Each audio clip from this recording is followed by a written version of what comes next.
Hi hello നമസ്കാരം. തങ്കച്ചമിതിര official YouTube ചാനലിലേക്ക് എല്ലാവർക്കും സ്വാഗതം. ഇന്ന് ഞാൻ കാണാൻ വന്നേക്കുന്ന ആരാണെന്നറിയാമോ? എൻ്റെ പ്രിയ സുഹൃത്ത്, 3 പതിറ്റാണ്ട് കാലം മിമിക്രി വേദിയിലെ നിറ സാന്നിധ്യം, ഇപ്പോൾ സീരിയലിലും സിനിമകളിലും തിളങ്ങി നിൽക്കുന്ന എൻ്റെ പ്രിയപ്പെട്ട ജഗദീഷ് ജഗദീഷ് പ്രസാദിനെ ഇന്ന് ഞങ്ങൾ പൊക്കാൻ വേണ്ടി വന്നേക്കാണ്. ഓക്കെ, വാ. അപ്പൊ അങ്ങനെ എന്നെ ഓട്ടിച്ചിട്ട് പിടിച്ചല്ലേ? പിന്നെ ഓട്ടിച്ചിട്ട് പിടിക്കാതെ 10 മണി ഞാൻ തിരക്ക് 10 മണിക്ക് ശേഷം സീരിയലിൽ ഷൂട്ടുള്ളൂ. അതെ അതെ, 10 മണിക്ക് ശേഷം. അതുവരെ എനിക്ക് വേറൊന്നുമില്ല, ഒരു കുഞ്ഞു കുറച്ച് സന്തോഷം പങ്കുവെക്കുന്ന. ഉറപ്പായിട്ടും വേണം. കാര്യം വെച്ചാൽ കുറെ നാളുകൾക്ക് ശേഷം ഞാൻ മീഡിയയിലോട്ട് വരെയല്ലേ. അപ്പൊ എന്തായിരുന്നാലും തങ്കച്ചന്റെ ഈ ഒരു ചാനലിലൂടെ ഞാൻ മീഡിയയിലോട്ട് വരണം. സീരിയൽ വിശേഷമുണ്ട്, സിനിമാ വിശേഷമുണ്ട്, എല്ലാം പങ്കുവെക്കണം. ഒരു 6 വർഷത്തേക്ക് ശേഷമുള്ള എല്ലാ കാര്യവും ഞാൻ അപ്പോൾ ഇന്ന് ജഗദീഷ് ചേട്ടനെ ഒന്ന് കണ്ട് നമ്മളെ എൻ്റെ യൂട്യൂബ് ചാനൽ, എൻ്റെ തങ്കച്ചമിതിര ഒഫീഷ്യൽ യൂട്യൂബ് ചാനൽ കാണാറുണ്ടോ? പിന്നെ കാണാറുണ്ട്. ഞാൻ മറ്റേ നമ്മുടെ അഖിലും നീയുമായിട്ടുള്ള ഇന്റർവ്യൂ ഒക്കെ കണ്ടു. അത് വളരെ രസകരമായ ഒരു സംഭവമായിരുന്നു. തങ്കച്ചനുമായിട്ട് എനിക്ക് ഒരു സ്റ്റേജിൽ ഇപ്പോഴത്തെ ഒരു അവസ്ഥയിൽ പങ്കെടുക്കണമെന്നൊരു വളരെ ആഗ്രഹമായിരുന്നു. പിന്നെ ഏതെങ്കിലും ഇതുപോലെ ഫ്രെയിമിലും പങ്കെടുക്കണമെന്ന് ഭയങ്കര ആഗ്രഹമായിരുന്നു. പക്ഷേ അത് തങ്കച്ചൻ്റെ യൂട്യൂബ് ചാനൽ വഴി എനിക്ക് കിട്ടിയതിൽ എനിക്ക് വളരെയധികം സന്തോഷമുണ്ട്. ഞാൻ ഈ ഒരു നമ്മളെ പ്രിയപ്പെട്ട ആർട്ടിസ്റ്റുകളുടെ വീട്ടിൽ ചെന്ന്, അല്ലെങ്കിൽ അവരുടെ ഷൂട്ടിംഗ് സ്ഥലത്ത് ചെന്ന് അവരുടെ വിശേഷങ്ങളൊക്കെ എടുത്ത് പകർത്തിയൊക്കെ അങ്ങനെ നമ്മുടെ യൂട്യൂബ് ചാനലിൽ കാണിക്കുന്ന ഒരു പരിപാടിയുണ്ട്. അപ്പോൾ അത് കുറച്ച് ദിവസം കൊണ്ട് ഞാൻ ആലോചിക്കുന്നത്, ജഗദീഷ് പ്രസാദ്, അദ്ദേഹത്തിൻ്റെ ജഗദീഷ് പ്രസാദ് ചേട്ടൻ, അത് ബാക്കി പിന്നെ ഞാൻ പറയാം.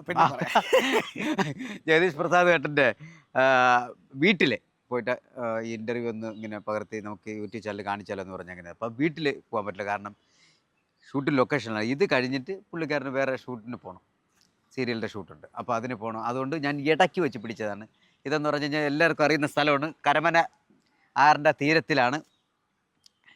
എല്ലാ സുഹൃത്തുക്കളെയും, സുഹൃത്ത് ബന്ധം ഏറ്റവും കൂടുതൽ കാത്തു സൂക്ഷിക്കുന്ന എൻ്റെ ഏറ്റവും നല്ലൊരു സുഹൃത്താണ്. അളിയ എന്നേ വിളിക്കുകയുള്ളൂ. അങ്ങനെ അതുപോലെ എൻ്റെ ജീവിതത്തിൽ 2 കലാകാരന്മാർ മാത്രമാണ് എന്നെ അണ്ണ, അളിയ, ഡേ എന്ന് വിളിക്കുന്നത്. വിളിക്കും. അത് ഒന്ന് തങ്കച്ചനും ഒന്ന് നോബിയോ. അണ്ണ, അളിയാടെ, അച്ചു പറ. ഇനി ബാക്കി വിളിക്കുന്ന കാര്യം പറയട്ടെ. ജപ്ര. അപ്പം വളരെയധികം സന്തോഷം, എന്നെ ഇങ്ങനെ ഓർത്തതിൽ വളരെയധികം സന്തോഷം. പിന്നെ സാധാരണ മിക്കവാറുമുള്ള സ്റ്റേജിൽ പോയിരുന്നാലും എവിടെ ആയിരുന്നാലും പിന്നെ ഉമ്മിക്രിയും കൊണ്ടാണ് ഞാൻ ഇറങ്ങാറുള്ളത്. ഞാൻ അതിലേക്ക് വരണേ. പറഞ്ഞ ഇപ്പോഴത്തെ വിശേഷങ്ങൾ എന്താണ് പിന്നെ ജഗദീഷ് അളിയ? ഇപ്പോഴത്തെ വിശേഷങ്ങളെന്ന് പറയുമ്പോൾ, ഞാനിപ്പോൾ ഈ മാസം എനിക്കൊരു സിനിമ റിലീസാവുന്നുണ്ട്. ഒരു 6 വർഷമായിട്ട് ഞാൻ ഈ ഫീൽഡിൽ നിന്ന് മാറി നിൽക്കുമായിരുന്നു. അതിനുശേഷം ഇപ്പോൾ ഒരു 6 സിനിമ ചെയ്തു, ഒരു സീരിയൽ ഇപ്പം നടന്നുകൊണ്ടിരിക്കുന്നു. വിളിക്കുന്ന സമയത്തൊക്കെ ഷൂട്ടിൽ ലൊക്കേഷനിലാണ്.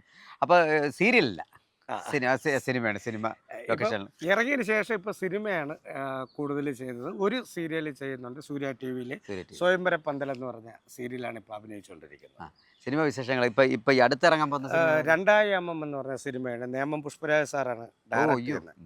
അതുമല്ല, അതിൽ ലെജൻസുകളുമായിട്ട് എനിക്ക് അഭിനയിക്കാനും അവരുമായിട്ടൊന്ന് പങ്കിടാനും പറ്റിയിട്ടുണ്ട്. കാര്യം Azhagappa sir camera, Mohan Sithara sir music, Nemam Pushparaj sir director, Thyagu art director, പിന്നെ സ്റ്റില്ല് വന്നിട്ട് JP എന്ന് പറഞ്ഞ ഒരാളാണ്. എല്ലാം നല്ല കിടിലം വരെയാണ്. പിന്നെ അതുപോലെ നായകന്മാർ 2 പേരാണ്, ധ്രുവനും ഗൗതമുമാണ്. പിന്നെ പഴയ ആയിട്ടുള്ള രേഖ മേം, പിന്നെ ജോയ് മാത്യു, അങ്ങനെ പറയുന്ന നല്ല താരനിരകളുള്ള. അതാണ് ഈ അടുത്ത 28-ാം തീയതി ഇറങ്ങാം. 2ാം യാമം ജഗദീഷ് ചേട്ടൻ്റെ സിനിമ 28-ാം തീയതി 2ാം യാമം ഇറങ്ങുന്നുണ്ട്. അപ്പോൾ നമ്മളെ ഇഷ്ടപ്പെടുന്ന പ്രിയപ്പെട്ട പ്രേക്ഷകർ ആ സിനിമയും കൂടെ കാണുക. ഉറപ്പായിട്ടും. നേരത്തെ പറഞ്ഞ ഒരു 6 വർഷം ഞാനൊന്ന് മാറിയെന്നു. ആ മാറിയെന്ന കാരണം എന്താണ്? ഈ മാറിയെന്ന കാര്യം എന്ന് വെച്ച് കഴിഞ്ഞാൽ, എൻ്റെ പൊന്നു തങ്കച്ച, ഞാൻ ഉള്ള കാര്യം നിങ്ങളോട് തുറന്നു പറയാം. എനിക്ക് അതിലൊരു ബുദ്ധിമുട്ടുമില്ല, പ്രേക്ഷകരോട് പറയണേലും എനിക്കൊരു ബുദ്ധിമുട്ടില്ല. പ്രേക്ഷകർ അറിയണം. കാര്യം എന്ന് വെച്ച് കഴിഞ്ഞാൽ, ഇന്ന് മലയാള ഇൻഡസ്ട്രിയിൽ, അതായത് സിനിമയായിരുന്നാലും സീരിയലായിരുന്നാലും, എൻ്റെ കൂടെ വളർന്ന് നടന്ന് എൻ്റെ റൂമിൽ കിടന്ന ആൾക്കാരാണ് മലയാള സിനിമയിലെ ഏറ്റവും ടോപ്പ് ആർട്ടിസ്റ്റും ടോപ്പ് ഡയറക്ടേഴ്സും. അതും എൻ്റെ കയ്യിൽ നിന്ന് ഒരു നേരത്തെ ആഹാരമോ അല്ലെങ്കിൽ എൻ്റെ ഡ്രസ്സെല്ലാം വാങ്ങിച്ചിട്ടിട്ടുള്ള കലാകാരന്മാർ തന്നെയാണെന്ന് ഞാൻ ആത്മാർത്ഥമായിട്ട് പറയും. ഇവരാണ് എന്നെ പറഞ്ഞില്ലാതാക്കി കളഞ്ഞെന്ന് പറഞ്ഞു കഴിഞ്ഞാൽ സത്യം പറയാൻ എനിക്ക് ഭയങ്കര വിഷമമുണ്ടായിരുന്നു തങ്കച്ച. കാര്യം ജഗദീഷ് പ്രസാദ് എന്ന് പേര് വന്നു, അയ്യോ വിളിക്കരുത്. 24 മണിക്കൂറും വെള്ളമാണ്, 24 മണിക്കൂറും അലിമ്പാണ്, പൈസയ്ക്കാണെങ്കിൽ കടും പിടുത്തമാണ്. ഞാൻ ഇന്ന് അഹങ്കാരപൂർവ്വം ഞാൻ തങ്കച്ചേട്ടനെ ചോദിക്കാം, ഏതെങ്കിലും ഒരു എക്സിക്യൂട്ടീവോ ഏതെങ്കിലും ഒരു പ്രൊഡ്യൂസറോ ഏതെങ്കിലും ഒരു ലൊക്കേഷനിൽ ഞാൻ വെള്ളം അടിച്ചുകൊണ്ട് പോവുകയോ ഒരാളുടെ ഞാൻ ഇന്ന് വരെ തങ്കച്ച ആത്മാർത്ഥമായിട്ട് എൻ്റെ കലാഫീൽഡ് സത്യം പറയാൻ ₹1 ഞാൻ ചോദിച്ചിട്ടില്ല. അവരെന്നെ വിളിക്കുമ്പോൾ ഞാൻ പറയും നിങ്ങൾ തീരുമാനിച്ചാൽ മതി. അവർ തന്നെയാണ് ഇതിനെ അത് കൂടെ നിന്നവർ തന്നെയാണ് ഇതിനെ പറഞ്ഞങ്ങില്ലാതായി. അപ്പം പബ്ലിസിറ്റി. ഒരു പ്രൊഡ്യൂസറുടെ അടുത്ത് പെട്ടെന്ന് പോയി അല്ലെങ്കിൽ പ്രൊഡ്യൂസറുള്ള ഒരു മീറ്റിങ്ങിൽ വരും, തങ്കച്ചനെ വയ്ക്കാം, അയ്യോ തങ്കച്ചനെ വയ്ക്കല്ലേ, അപ്പോൾ 24 മണിക്കൂറും വെള്ളമാണ്, അലിമ്പാണ്, വന്ന പൈസ. അപ്പൊ പ്രൊഡ്യൂസർ നിങ്ങൾ വെക്കുന്നെങ്കിൽ കുഴപ്പമില്ല, പക്ഷേ പുള്ളിയെ സഹിക്കാനൊക്കെ പാടില്ല, പിന്നെ കഴിച്ചിട്ടേ വരുള്ളൂ, അങ്ങനെയൊക്കെ ഉള്ള വിഷയങ്ങൾ നിങ്ങൾക്ക് കുഴപ്പം എന്നൊക്കെ പറഞ്ഞു. പ്രൊഡ്യൂസർ വയ്ക്കോ, അയ്യോ വേണ്ട അടുത്ത ആളെ വയ്ക്കുക. അങ്ങനെ പല വേദികളിൽ പോയി. ഇതിലൊരു വിങ് ഉണ്ടായിരുന്നല്ലേ? ഇതിലൊരു വിങ് ഉണ്ടായിരുന്നു. അത് പൊളിച്ചത് ഇപ്പൊ 2 എന്ന് പറഞ്ഞ പടത്തിന്റെ എക്സിക്യൂട്ടീവ് പ്രൊഡ്യൂസറാണ് പൊളിച്ചത്. അല്ല, അത് പൊളിയണമല്ല, അങ്ങനെ ഒരു കെട്ടും ഇതൊക്കെ ഉണ്ടെന്നുണ്ടെങ്കിൽ എന്നും കെട്ടിയിടാൻ പറ്റില്ല, എന്നും എപ്പോഴും ഒരു പന്തിനെ ബക്കറ്റിൽ ഇങ്ങനെ താത്തു വെക്കാൻ പറ്റുന്നത്, കൈയെടുത്താൽ അത് പൊങ്ങി വരണം. അങ്ങനെ എനിക്കൊരു അവസരം കിട്ടിയതിലാണ് അതിലുള്ള ആൾക്കാർ റെക്കമെൻഡ് ചെയ്താണ്. ഇപ്പൊ ശ്രീനാഥ് ബാസിയുടെ പടം ഞാൻ ചെയ്തു, മാത്യുവിൻ്റെ പടം ഞാൻ ചെയ്തു, അജു വർഗീസിൻ്റെ പടം ചെയ്തു. ഇപ്പം എമ്പുരാൻ കഴിഞ്ഞിട്ട് മുരളി ഗോപി സാർ എഴുതുന്ന പുതിയ ബിഗ് ബഡ്ജറ്റ് പടത്തിൽ ഞാൻ അഭിനയിച്ചിട്ടുണ്ട്. ഇപ്പോഴും ഒരു പന്തിന് ബക്കറ്റിൽ ഇങ്ങനെ വെള്ളത്തിൽ മുക്കി വെക്കാൻ പറ്റില്ലല്ലോ, കൈയെടുത്താൽ പന്തിന് പൊങ്ങി വന്നല്ലേ പറ്റുള്ളൂ. അതെ. അല്ലെങ്കിൽ ഈ വേറൊരു കാര്യമുണ്ട്, ഇപ്പോൾ നിങ്ങൾ എന്നെ ഈ ബക്കറ്റ് ആ പന്തായിട്ടെങ്കിലും മുക്കി വെക്കണമെങ്കിലും ഞാൻ മുങ്ങി കിടക്കും, പക്ഷേ നിങ്ങളും അതിൽ മെനക്കെടല്ലേ, കാരണം നിങ്ങൾ മുക്കി വെച്ചേക്കല്ലേ. മുക്കി വെച്ചിരിക്കുകയാണ്. പക്ഷെ ഒരു കാര്യമുള്ളതെന്ന് വെച്ച് വെച്ചാൽ അവനെ ഇങ്ങനെ ആയി, അതെ, അവ അവിടെ ഇരിക്കിട്ട് എൻ്റെ കൈ നനഞ്ഞാലും എൻ്റെ കൈ പുഴുത്താലും കുഴപ്പമില്ല എന്ന് പറഞ്ഞിട്ട് നിൽക്കുന്നവരുണ്ട്. അപ്പൊ ഇപ്പോഴെന്നെ ഞാൻ പറഞ്ഞില്ലേ നേരത്തെ, നമ്മുടെ പ്രൊഡ്യൂസർ രാജേഷ് ഏട്ടനാണ് ഇത് നിർബന്ധമായിട്ട് പൊളിച്ചത്. 6 വർഷക്കാലം എന്ത് ചെയ്തു എന്ന് ചോദിച്ചില്ല. സത്യം പറഞ്ഞാൽ ഉള്ള കാര്യം പറയാം, കൂലിപ്പണി ചെയ്താണ് ജീവിച്ചത്, പെയിന്റിങ്, ആശാരിപ്പണി എല്ലാം ചെയ്താണ് ഞാൻ ജീവിച്ചത്. അതുകൊണ്ട് യുവമാരെ ഫീൽഡേ വേണ്ടെന്ന് വെച്ചിട്ട് ഞാൻ ആരും മുമ്പേ പോയി താഴെയില്ല, മിമിക്രിയും വേണ്ടെന്ന് വെച്ചു. എല്ലാം മിമിക്രിക്കാരുടെ നമ്പറും ഞാൻ അറേസ് ചെയ്ത് കളഞ്ഞിട്ടുണ്ട്. കളിയല്ല തങ്കച്ച, ഞാൻ ആത്മാർത്ഥമായിട്ട് പറയാം, അത്ര വേദന ഉണ്ടായിരുന്നു എനിക്ക്, അത്ര സങ്കടം ഉണ്ടായിരുന്നു. എന്നിട്ട് ഞാൻ കൂലിപ്പണി, ഇതാണ്ട് എൻ്റെ കൈ നോക്കി അറിയാൻ പറ്റും, ഞാൻ കൂലിപ്പണി ചെയ്താണ് ജീവിച്ചത്. അപ്പോൾ അങ്ങനെ ഇരുന്നപ്പോൾ ഈ സാറിൻ്റെ അവിടെയും ഞാനാണ്, രാജേഷ് സാറിൻ്റെ അവിടെയും ഞാനാണ് ആശാരിപ്പണിയുടെയും ഈ പെയിൻറ്റിങ്ങിൻ്റെ പണിയൊക്കെ ചെയ്തിട്ടുണ്ട്. അപ്പോൾ പുള്ളി അന്ന് തൊട്ടേ പറയും, അപ്പോൾ പുള്ളി എൻ്റെ മിമിക്രിയുടെ ഭയങ്കര ഇഷ്ടമുള്ള ഒരു കലാകാരനായിരുന്നു. അപ്പോൾ പറയും ഞാൻ ഒരു പടം ചെയ്താൽ ജഗദീഷിന് ഉറപ്പായിട്ടൊരു വേഷം തരും. ഞാൻ പറയും എനിക്ക് വേണ്ട സാറേ, ഇനിയിപ്പോൾ ഞാൻ വീണ്ടും ഈ ഫീൽഡിലോട്ട് പോകണ്ടേ, ഞാൻ മര്യാദയ്ക്ക് കൂലിപ്പണി ചെയ്ത് ജീവിക്കുന്നുണ്ട്, അതുകൊണ്ട് എനിക്ക് കുഴപ്പമില്ല. അപ്പോൾ പറഞ്ഞു ഇല്ല നിങ്ങൾക്ക് ഉറപ്പായിട്ട് തരാം.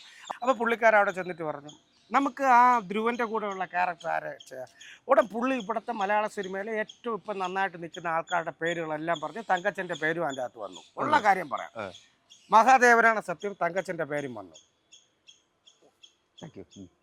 കളിയല്ല, അതിനൊരു ടാങ്ക് കൊടുത്തു. അല്ല കളിയല്ല കാര്യമായിട്ട് പറയുന്നത്. അല്ലെ തങ്കച്ചനെ വിളിച്ചിട്ടുണ്ടെന്നും തോന്നുന്നു. ഭാഷാണ് ഷാജിയുടെ പേര് വന്നു, നെൽസന്റെ പേര് വന്നു, നിങ്ങളുടെ പേര് വന്നു, പിന്നെ ചന്തുവിന്റെ മറ്റേ കോമഡിയിലൊക്കെ ഉള്ള മറ്റേ തിരുവനന്തപുരം ഭാഷ സംസാരിക്കുന്ന ഒരു പയ്യ ഉണ്ടല്ലോ, അനീഷ്, അവന്റെ പേര് വന്നു. അപ്പൊ നിങ്ങളുടെയൊക്കെ പേരുകൾ അവിടെ എല്ലാം എഴുതി വെച്ചേക്കാണ് ഈ ക്യാരക്ടർ. അല്ല, ഒരു പേപ്പർ വരുമ്പോ ഒരു ആ ലിസ്റ്റില് നമുക്ക് നമ്മുടെ പടത്തിന് വിളിച്ചില്ലെങ്കിൽ പടം ചെയ്തില്ലെങ്കിലും ഒരു പേര് അവിടെ വരുന്നുണ്ടല്ലോ, പേര് വന്നു. അത് ഏറ്റവും വലിയ ഭാഗ്യം, അത് വലിയ ഭാഗ്യമാണ്. അങ്ങനെ നിങ്ങളുടെ വർക്ക് ചെയ്തിട്ടുണ്ടോ? ആരുടെയെങ്കിലും? ഇല്ല വർക്ക് അത് കേട്ടറിവാണ്. അപ്പോൾ അങ്ങനെയുള്ള ഒരാൾ അങ്ങനെ മോശമാക്കേണ്ട കാര്യമില്ലല്ലോ, നമുക്ക് അങ്ങേർക്ക് ഒരു ചാൻസ് കൊടുക്കാം എന്ന് പറഞ്ഞാണ് എന്നെ വിളിക്കുന്നത്, ഞാൻ അഭിനയിക്കുന്നതും. അതിൽ അഭിനയിച്ചതിന് ശേഷം 10 ദിവസത്തെ ഷൂട്ടിന് എന്നെ വിളിച്ച എനിക്ക് 38 ദിവസം പാലക്കാട് ഷൂട്ട് കിട്ടി. അതിലെ ആർട്ട് ഡയറക്ടർ, അതിലെ കൺട്രോളർ, അതിൻ്റെ ഫോട്ടോഗ്രാഫർ JP, ഇവരാണ് ബാക്കി പടങ്ങളെല്ലാം എനിക്ക് ഇറക്കാൻ പറ്റിയത്. അങ്ങനെയാണ് ഈശ്വരാനുഗ്രഹം ഇത്രയും പടം ചെയ്തത്. അല്ല, അന്ന് അത് അവിടെ അത് പ്രസന്റ് ചെയ്തില്ലായിരുന്നെങ്കിൽ ഇതിങ്ങനെ തന്നെ പോകും. ഇനി ഇത് ഇപ്പം നമുക്കൊരു നെഗറ്റീവ് കമൻറ്റ് ഇതൊക്കെ ഉണ്ടായിരുന്നല്ലോ, ഉണ്ടായിരുന്നു, എവിടെ പോയിരുന്നാലും ഇങ്ങനെ തന്നെയാണ് പറയുന്നത്, നമ്മൾ വെള്ളമൊന്നോ അങ്ങനെ ഇങ്ങനെയൊക്കെ പറയുന്നുണ്ടല്ലോ നെഗറ്റീവ്.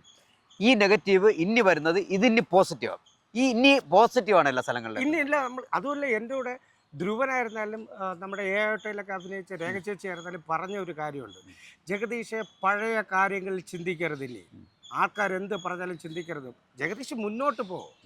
രേഖ ചേച്ചി നല്ല സപ്പോർട്ടാണ്. നമുക്ക് മനോരമ ചാനലിലൊരു കോമഡി ഫെസ്റ്റ് ചെയ്തിട്ടുന്ന സമയത്ത് ചേച്ചി വരുന്ന ഒരു എപ്പിസോഡിൽ ഞാൻ ഈ ഒരു ഓട്ടോക്കാരൻ്റെ വേഷം തന്നെയാണ് ചെയ്തേക്കുന്നത്. അതിനകത്ത് ആ ചേച്ചി അല്ലാതെ സ്പെഷ്യലായിട്ട് വിളിച്ചിട്ടൊക്കെ സംസാരിക്കും.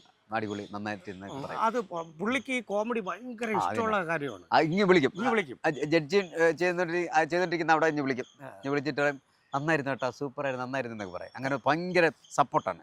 അതുപോലെ ഇപ്പോഴും നമുക്ക് പണ്ടൊക്കെ എന്ന് പറയുമ്പോൾ ഞാൻ ആദ്യമായിട്ട് പിന്നെ യൂറോപ്യൻ ലണ്ടൻ ട്രിപ്പ് പോകുന്നത് 96 96 ഞാൻ ആദ്യമായിട്ട് പോകുന്നത്. 96, 97, 98, 99 ആ ഒരു കാലഘട്ടം മുഴുവനും നമ്മുടെ ഒരു സ്റ്റാർ ടൈം ആയിരുന്നു. നമ്മുടെ മിമിക്രി ആർട്ടിസ്റ്റുകൾ ഈ ട്രിവാൻഡ്രം ഇങ്ങനെ ബേസ് ചെയ്ത് പോകുമ്പോൾ വേൾഡ് ട്രിപ്പിനും അല്ല അങ്ങനെയുള്ള വിദേശ രാജ്യത്തൊക്കെ ആർട്ടിസ്റ്റുകൾ ആദ്യമായിട്ട് പോകുന്ന ഞാൻ തന്നെ ആദ്യമായിട്ട് പോകുന്നത്. അതുപോലെ ഈ മിമിക്രി വേദിയിൽ മലയാള സിനിമാ താരങ്ങളുടെ ഫിഗർ ഞാൻ അതിലേക്ക് വരായിരുന്നു.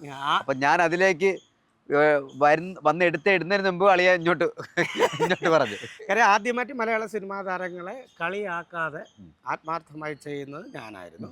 പിന്നെ അതിനുശേഷം നമ്മൾ ഒത്തിരി ട്രിപ്പുകളൊക്കെ പോയി. അതുമല്ല എറണാകുളം ടീമിൻ്റെ കൂടെ ആദ്യമായിട്ട് നായകനായിട്ട് ഞാൻ അഭിനയിക്കുക. ഏത് സിനിമയാണ്? മിമിക്സ് 2000 പഴയ. അതിൽ ജയസൂര്യ, ഞാൻ, കോട്ടയം നസീർ, മനുരാജ്, നമ്മളെല്ലാവരും. ആദ്യത്തെ പടം തോവാളപ്പൂക്കൾ. അല്ല എനിക്കറിയാം അവർക്ക് പറഞ്ഞു കൊടുക്കാൻ വേണ്ടിയാണ്. ആദ്യത്തെ പടം തോവാളപ്പൂക്കൾ എന്ന് പറയുന്ന സിനിമയാണ്. ഉർവശി നമ്മുടെ ജഗതിച്ചേട്ടനും നായകനും നായികയായിട്ട് അഭിനയിച്ച പടമാണ് തോവാളപ്പൂക്കൾ. അതിൽ പപ്പുച്ചേട്ടൻ്റെ മകനായിട്ടാണ് ഞാൻ അഭിനയിക്കുന്നത്. അത് കഴിഞ്ഞ് പ്രണയവർണ്ണങ്ങൾ, അങ്ങനെ കുറെ പടങ്ങൾ ഇങ്ങനെ ചെയ്തു. 2000 മിമിക്സ് ആക്ഷൻ 2000 ആണ് കുറച്ചുകൂടെ പടം റിലീസായില്ല. അതിലാണ് ഞാൻ വലിയ മോഹൻലാലായിട്ട് നിൽക്കുന്ന വലിയ പോസ്റ്ററൊക്കെ ഉണ്ടായിരുന്നു. അന്ന് ഇവിടെ മലയാള സിനിമയിലുള്ള വലിയ 2 കിടിലങ്ങൾ അന്ന് അവർ ട്രൂപ്പിൽ കളിക്കുന്ന സമയം. അന്ന് വലിയൊരു സെറ്റപ്പിൽ കളിക്കും. ഞാൻ പറയും അത് ഇന്നും ആ ഒരു വലിയൊരു ആർട്ടിസ്റ്റും ഉണ്ട്, ആ 3-4 ആർട്ടിസ്റ്റും ഉണ്ട്. അവരെല്ലാം ഒരു സമിതി കളിക്കുകയായിരുന്നു. അതിൽ ഒരു ആർട്ടിസ്റ്റ് ഇല്ല, അങ്ങനെയൊന്നുമില്ല. അത് ഞാൻ ആർട്ടിസ്റ്റിന്റെ പേരെടുത്ത് പറയണത് ശരിയല്ലാത്തോണ്ട് പറയാം. അപ്പോൾ നമ്മുടെ കൊല്ലം ബസ് സ്റ്റാൻഡിന്റെ അവിടെ നമ്മളെ ബസ് സ്റ്റാൻഡിലേക്ക് തിരിയുമല്ലോ, അവിടെ ഒരു ട്രാൻസ്ഫോമർ ഉണ്ട്. അതിന്റെ മുകളിൽ വലിയൊരു പോസ്റ്റർ, ഞാൻ ഇങ്ങനെ മോഹൻലാലായിട്ട് നിൽക്കുന്നതും ഇപ്പുറ സൈഡിൽ ഞാൻ സുരേഷ് ഗോപിയായിട്ട് നിൽക്കുന്ന 2 വലിയ പോസ്റ്ററിൽ, ബാക്കി ചെറിയ പോസ്റ്ററുകളല്ല. ഉമ്മരെല്ലാം വന്ന് നോക്കിയിട്ട് 3 പേരും പറഞ്ഞിട്ട് എവന്റെ പടം ഇറങ്ങല്ലേ എന്ന് പറഞ്ഞ് മണ്ണുവായി അതുവരെ അറിയി. അത് ഇന്നും അതിലുള്ള ഒരു ആർട്ടിസ്റ്റ് എൻ്റെ തുറന്നു പറയും. ആ ആർട്ടിസ്റ്റുകൾ ഇന്ന് മലയാള സിനിമയുടെ ടോപ്പാണ്. അത് ഞാൻ ഉറപ്പായിട്ട് പറയും. കാര്യം ആ ആർട്ടിസ്റ്റ് എന്നെ ആരാണെന്ന് നിങ്ങൾക്ക് കേട്ടാ ഇവിടുന്ന് പറയുന്നില്ല, നിങ്ങൾ തന്നെ ഇന്നത്തെ ഏറ്റവും ടോപ്പ് ആർട്ടിസ്റ്റ് 4 പേരുണ്ട്. അതുകൊണ്ട് ഷോ എടുക്കുന്നില്ലേ? ഇപ്പം ഷോ എടുക്കുന്നുണ്ട്, വലിയ ഷോ തന്നെ എടുക്കുന്നുണ്ട്. മെഗാ ഷോ ആയിട്ടാണ് കളിക്കുന്നത്. പിന്നെ ഒരു കാര്യം, എന്തോ ഒരു പേരെന്തോ, 200 ഡ്രീംസിന്റെ കോമഡി ഹംഗാമ. ഈ ഡ്രീംസ് ഇറങ്ങിയിട്ട് എത്ര വർഷം? ഡ്രീംസ് ഇറങ്ങി ഏകദേശം 30 വർഷം. അന്ന് പിന്നെ നമുക്കൊരു സമിതി കളിക്കാൻ വേണ്ടിയിട്ട് 2200 രൂപയല്ലേ ഉള്ളൂ. 2200. ഈ ഡ്രീംസിന്റെ ഷോ കാർഡ് ഞാൻ കണ്ടു. ഈ ഡ്രീംസിന്റെ ഷോ കാർഡിലുള്ള പലരും ഇന്നും സിനിമയിലും മീഡിയയിൽ സജീവമായിട്ടുണ്ട്. അതിൽ ഒരാൾ നമ്മളെ വിട്ടുപോയി, നമ്മുടെ കൊല്ലസുധിയെ നമുക്ക് ഒരിക്കലും എനിക്ക് മറക്കാൻ പറ്റാത്ത ഒരാളാണ്. അദ്ദേഹമാണ് ഈ ഫിഗർ ഷോ എന്ന് പറയുന്ന കൺസെപ്റ്റ് എനിക്ക് തരുന്നത് കൊല്ലസുധിയാണ്. അതുകൊണ്ട് അദ്ദേഹത്തിന് ഞാൻ എപ്പോഴും മനസ്സിൽ ഏത് സ്റ്റേജിൽ കയറുന്നതിന് മുമ്പേയും എൻ്റെ ഗുരുനാഥനായ സുഭാഷ് പണിക്കരയും അദ്ദേഹത്തെ ഞാൻ മനസ്സിലാലോചിക്കാതെ ഇന്ന് വരെ ഞാൻ ഒരു ഷോയും ചെയ്തിട്ടില്ല. കാര്യം നമ്മളന്ന് 200 ഡ്രീംസ് കളിക്കുന്നതിന് മുമ്പ് കൊല്ലം ഒമേഗയായിരുന്നു. കൊല്ലം ഒമേഗയിൽ ഞാൻ കളിച്ചുകൊണ്ടിരിക്കുന്ന സമയത്ത് എനിക്ക് സ്റ്റാച്യൂവിൽ റൂമൊക്കെ ഉണ്ടായിരുന്നു. അപ്പോൾ അവിടെ വരുന്ന സമയത്ത് സുധിയും നജീമും സതീഷ് ആറാലിമൂടും ഇവരെല്ലാം എപ്പോഴും എൻ്റെ റൂമിൽ കാണും. അപ്പോൾ അന്നേ ഞാൻ നല്ല ആക്ഷനൊക്കെ ചെയ്യും. അപ്പോഴത്തേക്ക് സുധി പറഞ്ഞു, നീ ഇങ്ങനെ ആക്ഷൻ ചെയ്താൽ എങ്ങനെയാണ്, നിനക്ക് ആ രൂപം കൂടെ ചെയ്താൽ ചിലപ്പോൾ നന്നായിരിക്കും എന്ന് പറഞ്ഞിട്ട് സുധിയാണ് ആദ്യമായിട്ട് നമ്മൾ തൊട്ടപ്പുറത്തുള്ള ഫാൻസി സ്റ്റോറിൽ പോയിട്ട് അവൻ തന്നെ മറ്റേ ഒരു ഐബ്രോ പെൻസിലൊക്കെ വാങ്ങിച്ചിട്ട് വന്ന് എനിക്ക് പ്രേം നസീറിൻ്റെ മീശ ആദ്യമായിട്ട് വരച്ചിട്ട് എൻ്റെ അപ്പുറം നീ തിരിയടാന്ന് പറഞ്ഞു. അതിനുശേഷം ട്രിവാൻഡ്രത്ത് ആരും ചെയ്തിട്ടില്ല, കേരളത്തിലാരും ചെയ്തില്ല. ആദ്യമായിട്ട് ചെയ്യുന്ന ഞാൻ. ആദ്യമായിട്ട് figure with dance with voice. Voice ആദ്യമായിട്ട് കൊണ്ടുവരുന്നത്. ഈ വേട്ടപ്പള്ളി ചെയ്യണമെന്ന് പറഞ്ഞാൽ ഞാനും എൻ്റെ വൈഫും എന്ന് പറയാൻ ചിരിച്ച് അതിൻ്റെ ഒരു 15 പ്രാവശ്യം ഞാൻ ഒരേപോലെ ഇരുന്ന് കണ്ടാലും അതൊരു ഭയങ്കര സംഭവം തന്നെ. അതൊരു എങ്ങനെയാണ് അതിൻ്റെ ഒരു സംഭവം? അത് ഈ ചാനലിൽ ചെയ്യുന്നതിന് മുമ്പ് ഞാനങ്ങനെ ഒരു ഫിഗർ വെച്ചിട്ടുള്ളൊരു സംഭവം ചെയ്യുമായിരുന്നു. അങ്ങനെ ഒരു 2-3 ഫിഗർ വന്നിട്ട് പിന്നെ അതിൽ നിന്ന് മാറി വേറെ സ്കിറ്റിലേക്ക് കയറി, പിന്നെ അവിടുന്ന് പ്രോമിറ്റിലേക്ക് കയറി, അങ്ങനെ പോകുന്നൊരു സംഭവം ഉണ്ട്. പിന്നെ ചാനലിൽ വന്നപ്പോൾ ഇതിനകത്തൊരു പേരൊക്കെ ഇട്ടിട്ട് ആ പേരിൻ്റെ അടിസ്ഥാനത്തിൽ ഇത് കൊണ്ടുപോരുന്നത്. അപ്പോൾ അതിൽ എത്രത്തോളം നമുക്കൊരാളിനെ ഒന്ന് ഇഷ്ടപ്പെടണം, ഒരു ആർട്ടിസ്റ്റിന് ഇഷ്ടപ്പെടണം. ആ ആർട്ടിസ്റ്റിനെ ഇഷ്ടപ്പെട്ടിട്ട് അതിൻ്റെ എന്തെങ്കിലും ഒരു ശ്രേഷ്ഠയും കാര്യങ്ങളൊക്കെ നമ്മളിൽ വേണം. പക്ഷെ അതിനകത്ത് ഒരു കളിയാക്കലല്ല. പക്ഷെ അതിനെ നമ്മൾ ഇപ്പം ഞാൻ കളിയാക്കണ്ടല്ലോ. ഞാനിപ്പോൾ അമരീഷ് പുരി ചെയ്ത് അത് ചിന്തിക്കേണ്ട കാര്യം തന്നെ. ആ ഡ്രസ്സ് വിട്ടിട്ട് ഇങ്ങനെ വന്നിങ്ങനെ ചെയ്ത് കഴിഞ്ഞാൽ അതിനെ കളിയാക്കല്ല. അതിലൊരു കൗതുകമുണ്ട്, ഒരു തമാശയുണ്ട്. ഈ വേറൊന്നിനും ശ്രമിച്ചിട്ടില്ല. അതുപോലെ വേറൊരു കാര്യമുണ്ട്, പിന്നെ നിങ്ങളുടെ ഫേസിലുണ്ടല്ലോ ആ സാധനങ്ങൾ പെർഫെക്റ്റ് ആണ്. അതെ ആ ഫേസിൽ ഞാൻ കൊണ്ടുവരാൻ ശ്രമിക്കും. അല്ലല്ല ജാസി, പിന്നെ അമരീഷ് പുരിയുടെ സാധനം, വേറെ ദിലീപ് ഏട്ടൻ മറ്റേ വയസ്സൻ ക്യാരക്ടർ മറ്റേ സോപ്പോതൊക്കെ തേച്ച്. പക്ഷെ ഒരു കാര്യമുള്ളതെന്ന് വെച്ച് കഴിഞ്ഞാൽ തങ്കച്ച, അതും നമുക്ക് നിങ്ങൾ പറഞ്ഞ പോലെയാണ്. ഒരു ആർട്ടിസ്റ്റിനെ ഇഷ്ടപ്പെടുകയും ആ ആർട്ടിസ്റ്റ് ചെയ്യുന്ന സാധനങ്ങളോട് പൊരുത്തപ്പെടുകയും ചെയ്യുമ്പോഴാണ് നമ്മൾ ചെയ്യുന്നത് വിജയിക്കുന്നത്. പിന്നെ വേറെ കാര്യം എന്ന് പറഞ്ഞാൽ, ഞാൻ ഒരാളിനെ ഇഷ്ടമല്ലെങ്കിൽ സാധനം ചെയ്യില്ല. എനിക്ക് ഈ ചെയ്തവരെയൊക്കെ ഇഷ്ടമാണ്, എല്ലാവരും ഇഷ്ടമാണ്. അപ്പോൾ എല്ലാവരും ഇഷ്ടമുള്ളത് കൊണ്ട് എനിക്കത് ചെയ്യണം. പക്ഷെ വലിയ ബോറാക്കാത്ത രീതിയിൽ തമാശ, അതിനകത്ത് ഒരു തമാശയൊക്കെ ഉൾക്കൊണ്ട്. ഇപ്പോൾ ഒരു ആർട്ടിസ്റ്റ് കണ്ടു കഴിഞ്ഞാലും ആ ആർട്ടിസ്റ്റിനെ ഇഷ്ടപ്പെട്ടവർ കണ്ടിരുന്നാലും ശരി, കുഴപ്പമില്ല. പുള്ളി ചെയ്ത് പുള്ളിയുടെ പരിമിതിയിൽ നിന്നുകൊണ്ട് ആ ക്യാരക്ടർ അങ്ങനെയാണ്. ആ പുള്ളിയുടെ പരിമിതിയിൽ നിന്നുകൊണ്ട്. കാരണം എന്താ പറയുക, ഞാനൊരു ഫിഗർ ഞാൻ സ്വന്തമായിട്ട് ഞാൻ തന്നെ ചെയ്യുന്നത് കൊള്ളാം എന്ന് വിശ്വസിക്കുന്ന ഒരാളാണ്. അതാണ് ആ ക്യാരക്ടർ. അപ്പൊ എന്ത് ചെയ്ത് നമുക്ക് ചെയ്യാം. അതുപോലെ പിന്നെ ഷാരൂഖ് ഖാനായിട്ടൊക്കെ വന്ന് മേക്കപ്പ് ചെയ്തിട്ടൊക്കെ തിരിയണ ആക്ഷനൊക്കെ എന്ന് പറഞ്ഞ ഒരു രക്ഷയില്ല തങ്കച്ച. അടിപൊളി. അത് എന്നായിരുന്നാലും എനിക്ക് തങ്കച്ചനെ നേരിട്ട് കണ്ട് പറയാനുള്ളത് ഭയങ്കര ആഗ്രഹമായി. അപ്പൊ നമുക്ക് നമ്മുടെ യൂട്യൂബ് ചാനൽ എന്താണ് ഒരു സ്പെഷ്യൽ തരാനുള്ളത്? സ്പെഷ്യൽ തരാനുള്ള കാര്യങ്ങളെന്ന് പറഞ്ഞാൽ, ഞാൻ ഇത്രയും നേരമായിട്ട് ആലോചിക്കുകയാണ്. തങ്കച്ചൻ വലിയ മിമിക്രിക്കാരനാണ്. പണ്ട് തൊട്ടേ മിമിക്രി എന്നൊക്കെ പറഞ്ഞുകൂടെ കൊണ്ടുവന്നിട്ട് എൻ്റെ പ്രേക്ഷകരുടെ മുമ്പിൽ ഒരു മിമിക്രി പറയാൻ വേണ്ടി ഇതുവരെ പറഞ്ഞില്ല. ഇല്ല, ഞാനത് പറയില്ല. കാരണം എന്താ പറഞ്ഞാലേ, ഞാൻ വിചാരിച്ച അറിഞ്ഞ് ചെയ്യുമെന്ന് വിചാരിച്ച്. പക്ഷെ എന്നാലും പറഞ്ഞ് ചെയ്യിക്കുന്നുണ്ട്, നമ്മളെ കടമയാണല്ലോ. ഇനി ചെയ്തില്ലെങ്കിലും ഞാൻ ചെയ്യും. ചെയ്യിച്ചിട്ട് ഞാൻ വിടും. അപ്പൊ എന്തായിരുന്നാലും പണ്ടേ ഇറക്കിയ ഒരു ഓഡിയോ കാസറ്റ്, വീഡിയോ അല്ല, നിങ്ങളൊരു ഓഡിയോ കാസറ്റ് ഇറക്കിയിട്ടുണ്ട്. അതൊരു കാര്യമുള്ളതെന്ന് വെച്ചാൽ ട്രിവാൻഡ്രത്തിൽ നിന്ന് ആദ്യമായിട്ട് പണ്ടത്തെ കാസറ്റ്, ഓഡിയോ കാസറ്റ് ഞാനാണ് ഇറക്കുന്നത്. അതായത് ദേവമാവേലി കൊമ്പത്ത് ഓണത്തിനിടയിൽ പുട്ടുവച്ചോടം, അത് കഴിഞ്ഞാൽ ഇറങ്ങുന്നത് എൻ്റെ കാസറ്റ്. 2000-ലാണ്. 2000-ന് മുന്നിൽ, 2000 മുമ്പിൽ. അന്ന് പിന്നെ ഈ സാറ്റലൈറ്റ് ചാനലൊന്നും വന്നിട്ടില്ല. അന്ന് ദൂരദർശൻ മാത്രമേ ഉള്ളൂ. കാസറ്റിന്റെ പേരെന്തായിരുന്നു? മോനെ ദിനേശ ഇതാടാ മാവേലി. മോനെ ദിനേശ ഇതാണ് മാവേലി എന്ന് പറഞ്ഞ കാസറ്റ് ഞാൻ ഇത് പോയി വാങ്ങുന്നത് ഭീമാവള്ളിയിലാണ് ഇവരുടെ കാസറ്റ് ഇറങ്ങുന്നത്. കാസറ്റ് ഇറങ്ങിയ ഉടൻ തന്നെ പോയി വാങ്ങണമെന്ന് പറഞ്ഞല്ല, നമ്മൾ സാധാരണ പറയുമല്ലോ, അവിടെ ഒരു സിനിമ കാണണം കേട്ടോ, ഒരു കാസറ്റ് ഇറങ്ങി വാങ്ങണം. അളി അങ്ങനെ പറഞ്ഞാൽ മര്യാദയ്ക്ക് ആ കാസറ്റ് വാങ്ങിച്ചിട്ട് അങ്ങനെ പറയാൻ സ്വാതന്ത്ര്യങ്ങളുണ്ടല്ലോ. മര്യാദയ്ക്ക് കാസറ്റ് വാങ്ങണം. കാര്യം വെച്ചാൽ നമ്മളെ പ്രൊഡ്യൂസറെ കുത്തുവാള അടുപ്പിക്കാൻ വേണ്ടി പൈസ കൊടുത്ത് തന്നെ വാങ്ങിക്കണം. അതിനുശേഷം ഒന്ന് ഫ്രീ തരാമെന്ന് പറഞ്ഞിട്ടുണ്ട്. നല്ല ആ സമയത്ത് ഇറങ്ങിയതിൽ അവരുടെ കൂട്ടത്തിൽ ഈ കാസറ്റ് ഇറങ്ങുന്നത്. പക്ഷെ നല്ല ചെലവായി. അതുപോലെ അതിലെ തിലകന്റെ വോയിസ്, അതുപോലെ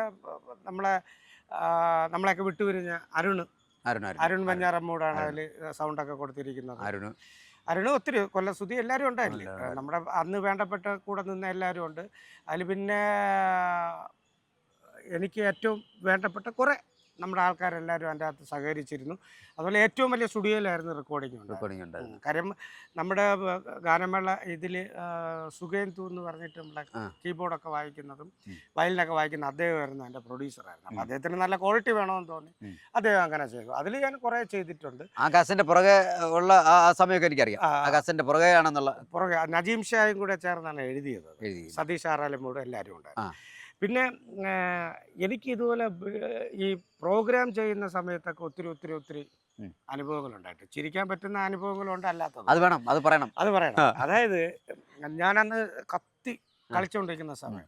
അപ്പോൾ ജഗദീഷ് പ്രസാദിന്റെ പരിപാടി എന്ന് പറയുമ്പോൾ അവിടെ പുട്ട വെച്ച് അടുപ്പിച്ചാണ് കളി. കാരണം ഈ ജംഗ്ഷനിൽ അപ്പുറത്തെ ജംഗ്ഷൻ എൻ്റെ അപ്പുറത്ത്. ഞാൻ ഒരു 2 പ്രോഗ്രാമിനാണ് ഓടി നടന്ന് കണ്ടിട്ടുള്ളത്. ഒന്ന് അളിയൻ്റെ ഫിഗറും പിന്നെ ബാലൻ ചേട്ടൻ്റെ ഗാനമേള.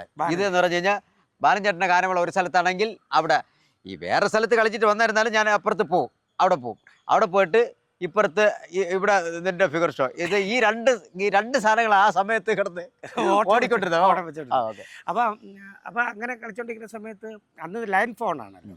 അപ്പോൾ അങ്ങനെ പിന്നെ പുള്ളിക്കാരൻ എൻ്റെ ലൈൻ നമ്പറിൽ വിളിച്ചിട്ട് പറഞ്ഞു, ഹലോ ജഗദീഷ് പ്രസാദാണോ? ഞാൻ അതെ ജഗദീഷ് പ്രസാദാണോ? പിന്നെ ഞാൻ പിന്നെ കൊട്ടിയത്താണ് എൻ്റെ വീട്. കൊട്ടിയത്ത് ശിവക്ഷേത്രത്തിലാണ് ഇന്ന് ചേട്ടൻ്റെ പരിപാടി. അപ്പോൾ ചേട്ടൻ അവിടെ വരുമ്പോൾ എൻ്റെ പഴയ ഫ്രണ്ടാണ് എന്നൊക്കെ പറഞ്ഞ് എൻ്റെ കൂടെ പറയണമെന്ന് പറഞ്ഞു. അപ്പോൾ ഞാൻ പറഞ്ഞു ശരി, എന്തായിരുന്നാലും ഒരു കാര്യമില്ലേ, പക്ഷെ എനിക്ക് നിന്നെ അറിഞ്ഞൂടല്ല.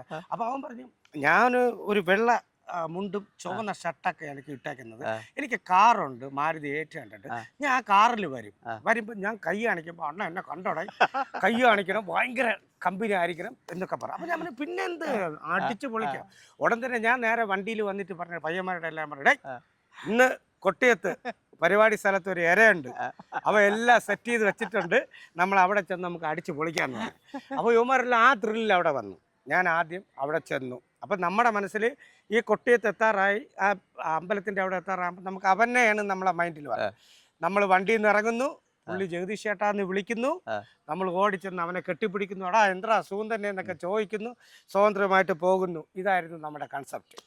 നേരെ വണ്ടിയിൽ ചെന്നിറങ്ങി, അവനും അവൻ്റെ 5-6 കൂട്ടുകാരന്മാരും കൂടെ അവിടെ നിൽപ്പുണ്ട്. ഞാൻ ചെന്നിറങ്ങിയോടെ അവൻ ദൂരെ നിന്നിട്ട്, ഏയ് ജഗദീഷേ ഇനി വേടേ, ഞാൻ അന്തം വിട്ടു. അത്രയും നമ്മൾ ഫോണിൽ കൂടെ പറഞ്ഞേക്കാണ് ജഗദീഷ് ചേട്ടാ, കാരണം ഇവിടെ പറഞ്ഞു വെച്ചേക്കാണ് എൻ്റെ അറ്റ ഇതാണ്. ഉടൻ തന്നെ ഞാൻ പറഞ്ഞു, അപ്പോഴും നമ്മുടെ മനസ്സിൽ ഒരു ഇത് പോയെങ്കിൽ വാടാ ചോട്ട് മടിച്ചോണ്ട് നിനക്ക് അത്ര എന്ന് പറഞ്ഞ് വിളിച്ച് അടുത്ത് വന്നിട്ട് നേരെ വണ്ടിക്കകത്ത് പിടിച്ചങ്ങ് കയറ്റി, പിടിച്ച് ഇറുക്കിയിട്ട് വണ്ടിക്കകത്ത് കയറ്റാണ്. എടുത്തടിയെന്ന് ഞാൻ പറയടേ, ഞാൻ പരിപാടിക്ക് മുമ്പേ അടിക്കുകയില്ല, പരിപാടി കഴിഞ്ഞിട്ട് ഒരുപാട് അടിയിപ്പോ തരും നോക്കിയോ, മെനയാന്ന് നമ്മൾ ഒരുമിച്ചിരുന്ന് അടിച്ചല്ലേ, എന്നിട്ട് അടിക്കൂലെന്നാ പുല്ലടി അങ്ങോട്ട് അടിച്ചിട്ട് കയറിയത്. ഇവിടെ കമ്മിറ്റിക്കാരല്ല നമ്മളെ ആളാണെന്ന് ആലോചിച്ച് നോക്കുക അവസ്ഥ. നമ്മളൊരാൾക്ക് ഒരു ഉപകാരം ചെയ്യാൻ പോയ അവസ്ഥയാണ്. അപ്പം അങ്ങനെയുള്ള ഇഷ്ടംപോലെ അനുഭവങ്ങളുണ്ട്. അതുപോലെ ഈ നമ്മളെ പരിപാടി നടക്കുമ്പോൾ ശ്രദ്ധിച്ചിട്ടുണ്ടോ, ചില കൃമികൾ മാത്രം ഒറ്റക്കിരുന്ന് കൂവും. ഒറ്റയ്ക്ക് ഒരു കൂട്ടും വേണ്ട അവര്. ഒറ്റക്കിരുന്ന് കൂടി നിറഞ്ഞാൽ ഭക്തിഗാനം തൊട്ട് കൂവൂടാ, അതല്ലടാ വിഷയം. പരിപാടി തുടങ്ങി ഒരു 10 മിനിറ്റ് കഴിഞ്ഞിട്ട് നീ കൂവ്. ഇത് ഭക്തിഗാനം ഇടുന്ന ഒട്ട് കൂവും. ഇവിടെ നമ്മളെ സ്ഥലത്തിൻ്റെ പേര് കീഴാറൂറാണ് ഈ പരിപാടി നടക്കുന്നത്. അപ്പം മനു പൂജപ്പുരയൊക്കെ ഉണ്ട്, മാജിക് ഷോയും എല്ലാം കൂടെ ആയിട്ട് വലിയ മെഗാ ഷോ ആണ്. ഒറ്റക്കിരുന്ന് കൂവിക്കൊണ്ട്. അപ്പോൾ ഒരു സ്കിറ്റിൻ്റെ ഇടയിൽ ഞാൻ കളിച്ചുകൊണ്ടിരിക്കുകയാണ്. നിനക്കറിയാലോ എൻ്റെ സ്വഭാവം. സ്കിറ്റിൻ്റെ ഇടയിൽ കളിച്ചുകൊണ്ട് നിന്ന് കൂവൽ നിർത്തുന്നില്ല. ഞാൻ ടക്കനെ കോർലസ് കൊടുത്തോണ്ട് നേരെ ഇറങ്ങിപ്പോയി, നേരെ അവനെ അങ്ങ് പൊക്കി അടിച്ച് എടുത്ത്. അതായത് നമ്മുടെ ഒരു ആർട്ടിസ്റ്റ് ഉണ്ട്, ശിവമുരളിക്കും ഈ ഒരു സ്വഭാവമുണ്ട്. ഇവൻ പോയി അടിച്ച് ഞാൻ ഇങ്ങനെ തൂക്കി എടുത്ത് നേരെ സ്റ്റേജിൽ കൊണ്ടുവന്ന് നിർത്തിയിട്ട് മനുവിനെ വിളിച്ചു, മനു ഇനി വാ, ആ മാജിക് ഷോ ഇവൻ്റെ കഴുത്തിൽ കുത്തി ഇറക്കണം, മാജിക് ഷോ ചെയ്യാൻ ഇവൻ്റെ കഴുത്തിൽ കുത്തി ഇറക്കണം. ഇവനെ എല്ലാം കെട്ടി വെച്ചിട്ട് എല്ലാം ആങ്കരം കടിച്ചിട്ട് ഇങ്ങനെ കുത്താൻ പോകണം, അവൻ ബോധം കെട്ടി വരും.